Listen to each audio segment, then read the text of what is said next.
Haram tu. Okey Ustaz, Tan Sri ni dijemput Kenuri, dia tak ada kawan, dia telefon saya, Ustaz Kazim, jom kita pergi Kenuri rumah Haji Mat. Saya tak ada jemput lah Tan Sri. Tak apa, gunakan lesen saya. Bila sampai di rumah tuan rumah, Tan Sri cakap, Tuan Haji Mat, saya bawa Ustaz Kazim sekali, teman saya, boleh ke dia masuk sekali makan? Silakan, halal saya makan. Tapi kalau tuan rumah cakap, Tan Sri, saya ajak Tan Sri seorang, yang ini saya tak ajak, mana datang ni? Maka saya tak boleh masuk, duduklah kereta menung. Celaka betul ya, badan muka, siapa suruh datang? Jadi tuan-tuan, kalau kita tak diajak, minta kepada orang yang diajak recommend kita. Haji Mat, saya bawa kawan saya ni, boleh ke dia makan sekali? Boleh, makanlah. Maka harus. Yang pertama tadi haram, yang kedua tadi minta izin halal. Okey Ustaz, yang pertama tadi dia dah makan, baru dia mengaku, Tuan Haji, saya ni tak dijemput, saya lapar, saya datang makan, minta halal ya. Halal, baliklah halal, selesai. Tapi kalau dia cakap saya tak halalkan, bayarlah. Satu kepala RM5, RM15, anak-anak lagi 4 orang, bayar. RM60, RM75 kau kena bayar. Sebab dia tak halalkan. Bagaimana nak halal? Bayar. Ustaz, kalau kita bohong, dah makan nasi orang pengantin, orang Kenuri, kita pun salam, kita kelentong, ataupun kita tak kelentong, mana dia Muhammad mana? Pengantin kan nama dia Muhammad. Anak saya Abdullah, bukan Muhammad. Silap rumah. Nampak tuan? Kalau dia saja berlakon, ya Allah, saya nak pergi rumah Muhammad, Allah, silap Tuan Haji, saya dah termakan Tuan Haji. Tak apalah, silap, tak apalah, berdosa. Walaupun dia halalkan, minta halal je ya, halal ya, halal, tapi tetap berdosa sebab awak tak cerita, ya awak bohong. Melainkan kalau tersilap betul, rumah Kenuri banyak, mana Muhammad pengantin dah sampai, anak saya Abdullah, ini bukan Muhammad ke ni? Ini rumah Abdullah, Muhammad ujung sana. Allah Tuan Haji, saya tersilap Tuan Haji, minta maaf Haji, tak apa, saya halalkan. Ini jenis-jenis kalau tersilap Kenuri ni tuan-tuan, ataupun buat-buat silap Kenuri. Okey, macam mana pula kalau lori terbalik? Lori itu bawa susu tin, terbalik. Saya nak pergi kerja, saya tengok Tok Imam berebut, Tok Siap pun ambil, Tan Sri pun sekali Ustaz, begini ambil Ustaz. Habis tu saya pun tumpang semangkuk sekali, dapat 6 tin Ustaz. Bohlah raga motor Y3 suku dia buat balik kat isteri dia.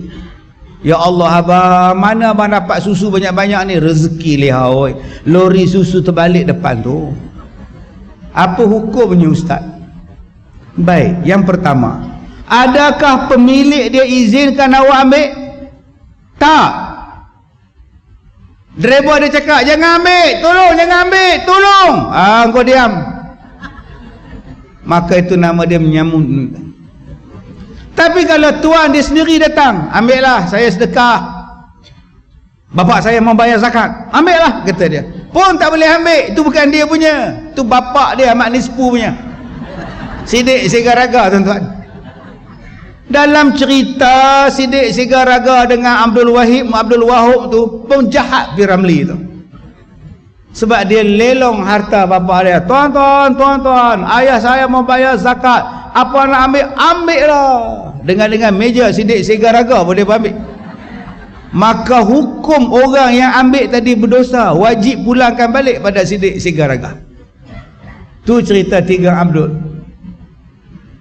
Bukan boleh bayar zakat kok suka je. Saya ni ustaz, tuan-tuan ambil lah, kipas ambil semua kat masjid, berdosa. Kalau tokek lori tadi kata, ambillah benda ni pun dah, kalau tak ambil beras ni habis rosak, ambil. Saya halalkan pada awak semua.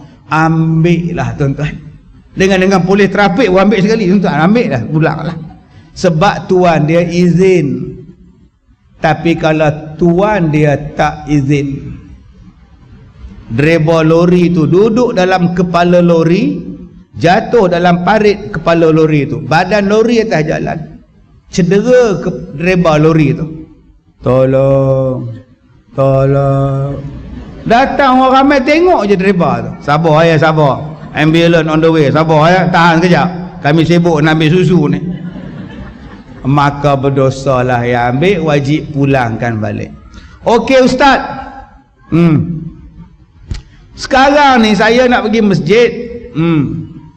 Elok nak naik bukit tu ustaz, jumpa buah tembikai tengah jalan. Boleh tak saya ambil? Boleh ambil. Tak tahu siapa punya.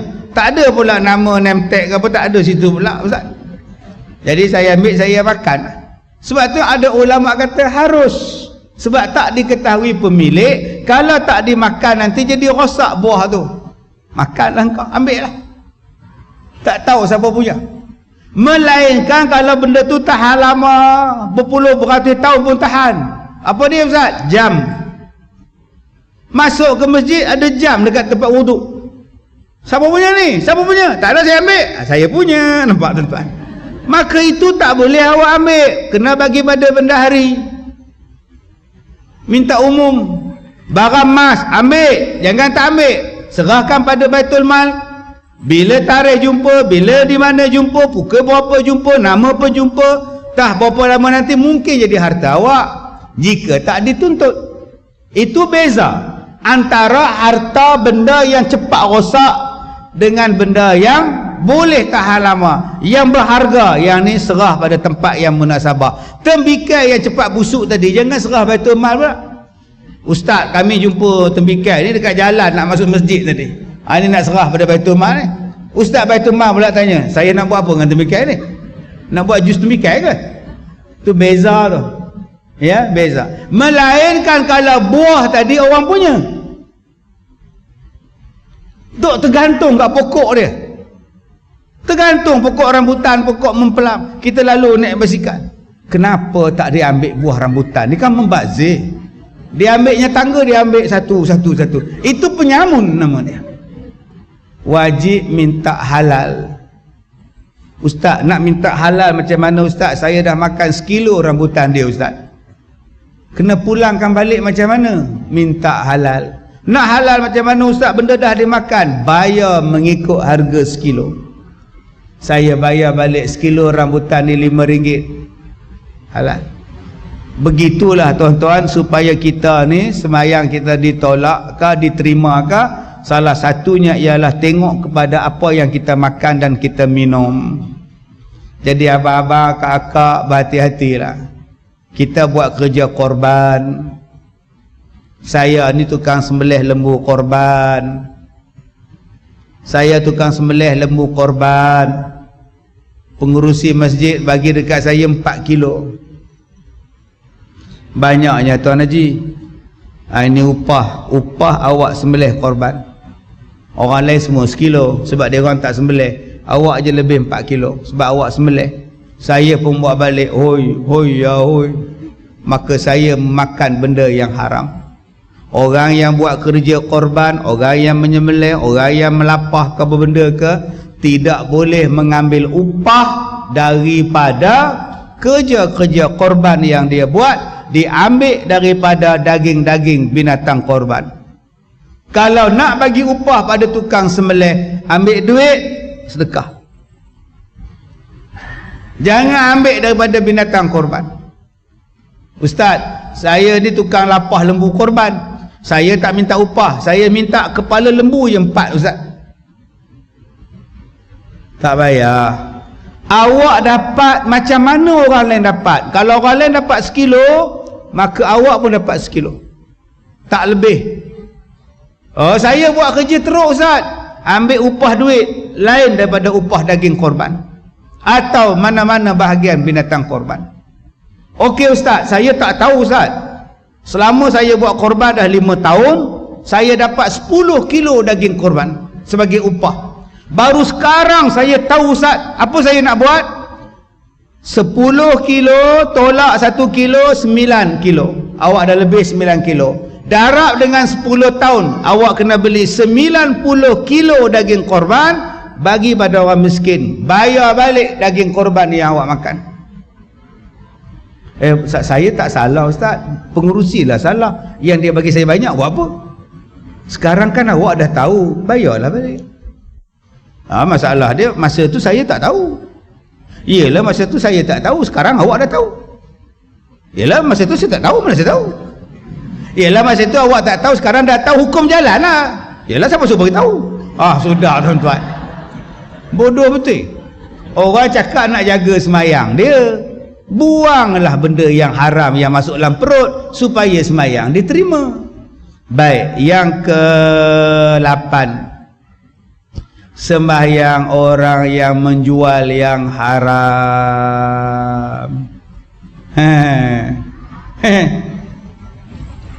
Okey, jual ular sawa tak apa, tapi kalau jual ular sawa untuk dimakan, haram. Ular sawa masuk dalam rumah dia, dijerut ni ular tu, buh lagu ni pergi jual dekat restoran Singfat hujung. Dia jual dekat restoran Kincing Kuat. Dapatlah RM100, maka semayang dia ditolak. Boleh faham? Ustaz, saya jual kucing. Kucing tak boleh dimakan, saya jual. Kucing apa yang awak jual? Kucing Parsi. Kucing Parsi ni ada faedah tak? Ada faedah Ustaz. Dia buat kawan, dia teman tuan rumah. Kalau tikus lari, dia kejar tikus. Ada faedah Ustaz. Kadang-kadang tikus kejar kucing, dia pula melompat Ustaz. Tapi dia buat teman, maka harus. Awak jual apa? Saya jual kucing hutan. Ada faedah tak kucing hutan? Tak ada faedah. Haram. Haram. Kucing hutan bukannya ada faedah. Tengok orang dia cekau. Sebab ada orang yang selebriti yang pergi beli kucing hutan, beribu-ribu, besar macam rimau. Dia tak ada belas kasihan punya hutan. Kucing hutan ni tuan-tuan, dia bukan macam kita, tompok mai kat mama mai, datang tompok tu. Itu kucing. Kucing hutan pegang sekali, rap sekali. Dia bukan ada belah kasihan. Yang kau kata pergi jual tu buat apa? Ustaz, kalau saya jual cacing, untuk apa? Untuk pemancing? Harus. Kalau saya saja-saja jual cacing, untuk apa? Dicampur dengan mi supaya menambahkan sedap? Tak boleh. Mana kau belajar ni cacing campur dengan mi? Pandai-pandai lah kau. Menjual benda yang haram, apatah lagi dia jual nombor ekor, dia jual arak, dia jual dadah. Lagilah Tuhan tak terima sembahyang dia. Okey Ustaz, saya lelaki, tahu soalan saya, lelaki haram pakai sutra. Okey, soalan saya menjual sutra, apa hukum? Sutra haram dipakai laki-laki, harus dipakai perempuan. Maka abang juallah sutra untuk orang perempuan, harus. Macam mas, mas laki-laki haram pakai, jual mas harus, toke mas. Dengan syarat kau tak pakai, kau jual harus. Ustaz, saya laki-laki, saya jual kain telekung, boleh tak? Boleh. Tapi saya tak pakai telekung. Betul, kau boleh jual. Dengan syarat, masa kau jual telekung, kau tak promosi telekung, kau pakai telekung. Ada orang yang promo telekung dia, dia pakai telekung perempuan dengan misai bertaring. Begini ya, telekung, telekung, Siti Salihah, Siti Salihah. Apa hukum? Haram. Haram di mana? Memakai pakaian perempuan. Di situlah haramnya. Engkau jual sah. Jadi abang-abang yang mana yang nak jual tudung bawal ke, tudung oning ke, jangan abang buat demo. Pakai macam ni, pusing kata kalau akak rasa tak selesa, akak pusing duduk kat atas macam ni, lagi senang kak. Abang-abang promo tu, dia tu haram pakai pakaian tu. Baik, yang seterusnya, sembahyang hamba yang lari daripada tuannya. Dan yang ke-10, sembahyang perempuan yang masam mukanya atau derhaka atau bertutur dengan marah kepada suami dia. Dia alah sekali tu naya. Sembahyang perempuan yang masam muka dia, sejengkai bibir, duk marah kat laki dia. Abang tu memang sejengkai bibir, tak payah pun botok lah, memang tebal tu bibir. Ataupun yang derhaka pada suami dia. Suami dia kata jangan pergi, dia start pergi juga. Sembahyang ditolak. Ataupun yang bertutur dengan marah kepada suami dia. Jantan tak guna, biawak, dia panggilnya jantan suami dia. Tudung ni labuh sampai ke peha, tapi cakap kasar dengan suami dia, sembahyang dia ditolak. Habis lah. Yang tu baca sendiri lah, tak pun tahun depan sambung pula. Lah saya mari ceramah ni tahun lepas masjid ni. Jadi kalau nak panggil balik tahun depan pula kita sambung 4 lagi tuan-tuan. Baik, jadi mudah-mudahan kuliah kita pada pagi ni dapat manfaat, insya-Allah. Ada soalan setakat tu? Tak ada soalan ya? Baik. Itu adalah pondok saya, yang mana belum datang ke pondok saya, inilah pondok saya. Duk ada lebih kurang 400 buah pondok. Dan setiap hari itulah pelajar-pelajar yang belajar. Pondok dewasa. Yang tuan-tuan tengok yang pakai tudung putih, baju putih tu, itulah setiap hari. Duk ada 400 orang pelajar yang belajar. Dan yang di bawah tu, yang naik wheelchair semua tu ialah penghuni pondok. Duk ada lebih kurang 400 orang. Yang paling tua 88 tahun. Baik, di muka surat belakang tu pengajian dewasa. Ini adalah lawatan. Setiap hari Sabtu atau setiap hari Ahad saya buka untuk orang melawat ke sekolah saya. Dan besok ada 10 bas yang akan melawat ke sekolah saya besok. Jadi kalau tuan-tuan nak datang melawat, boleh melawat. Nak belajar boleh. Kalau akak-akak abang-abang nak tinggal di pondok, itulah pondok sebelah tu. Jadi jangan tuan-tuan bayangkan pondok ni atap rumbia, rumah buluh, tak. Ada satu bilik, ada ruang tamu. Ada rumah kelamin, 2 bilik, 1 ruang tamu. Ada yang tak ada bilik, situlah ruang tamu, situlah bilik. Ikut pada keselesaan tuan-tuan.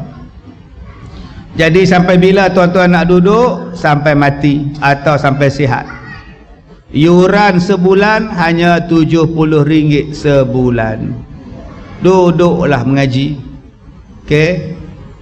Macam-macam orang saya bela, yang sakit, yang sihat, yang kaki tak ada, yang tangan tak ada.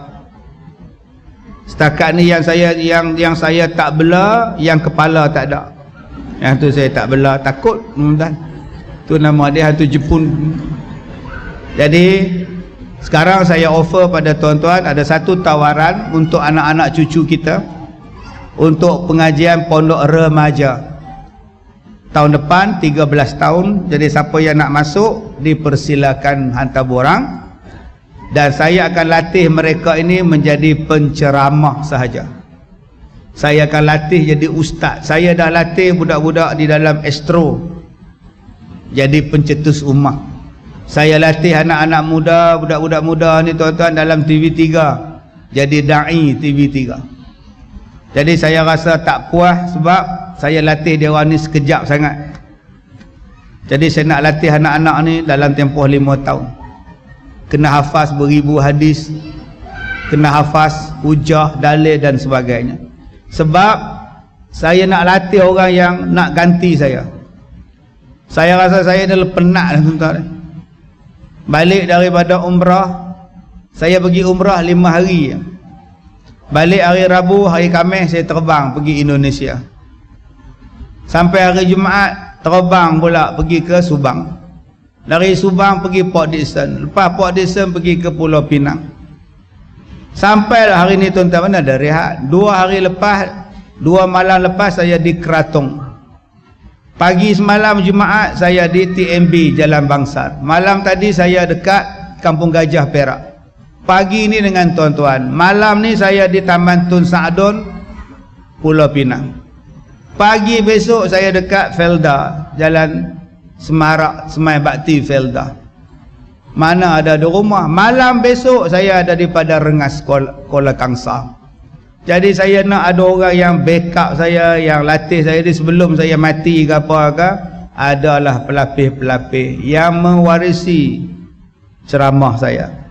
Baik, yang kedua, di mana ustaz tampung sekolah ustaz yang ada 1000 orang pelajar ni, itulah produk-produknya tuan-tuan, yang menampung. Nak minta derma segan, nak kutip derma lagi saya tak nak kutip. Jadi saya jual barangan-barangan ni. Barangan inilah yang bantu anak yatim, fakir miskin dan sebagainya.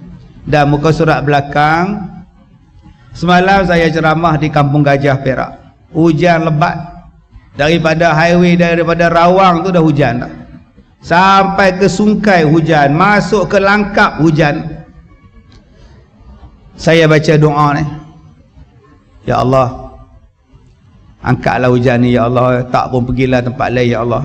Kami nak buat ceramah, kesian dekat orang Kampung Gajah ni. Berhentilah hujan. Jadi doa ni tuan-tuan sangat mustajab. Jadi saya nak ijazahkan bacaan pada tuan-tuan. Tuan-tuan baca, saya baca, tuan-tuan ikut. Lepas tu tuan-tuan baca, saya dengar pula. Baik. Nombor 1, cara nak baca. Baca zikir ni tiap-tiap kali selepas sembahyang. Jadikan zikir harian. Kedua, bila ada masalah, bila ada hajat, bacalah doanya selepas tuan-tuan sebut perkataan Al-Arshil Karim, baru berdoa. Macam semalam saya kata kat driver saya dengan pembantu saya, baik kita baca doa minta hujan berhenti. Angkat tangan, ya Allah, ya Allah, ya Allah. Yang tak angkat tangan driver saya. Kalau dia mau angkat tangan juga, tak sampai lah hari ni tuan-tuan. 3-3 masuk watt. Baik, sekarang ikut saya baca. Bismillahirrahmanirrahim. La ilaha illallah Al-Azimul Halim. La ilaha illallah Rabbul Arshil Azim. La ilaha illallah Rabbus Samawat wa Rabbul Ard wa Rabbul Arshil Karim. Baik, tolong ulang balik. La ilaha illallah. 1, 2, mula.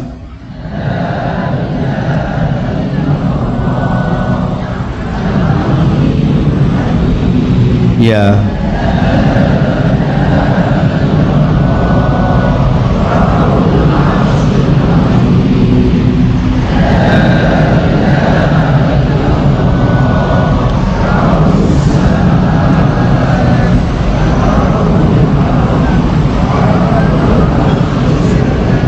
Baik, saya ijazahkan bacaan doa ni pada tuan-tuan. Mudah-mudahan tuan-tuan dapat beramal dengannya, ada manfaat, ada keberkatan atas zikir ini.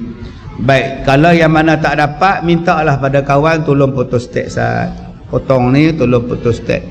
Kalau rasa ada lagi di belakang tu dekat gerai Pusat Pendidikan Al-Barakah, tuan-tuan pergilah minta dekat dia orang kalau ada lagi. Kalau tak ada, photostat je lah. Baik, bagi tuan-tuan yang nak bantu sekolah saya, dapatkanlah produk-produk ni di gerai Pusat Pendidikan Al-Barakah.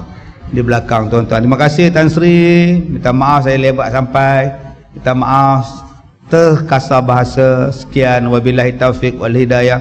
Assalamualaikum warahmatullahi wabarakatuh.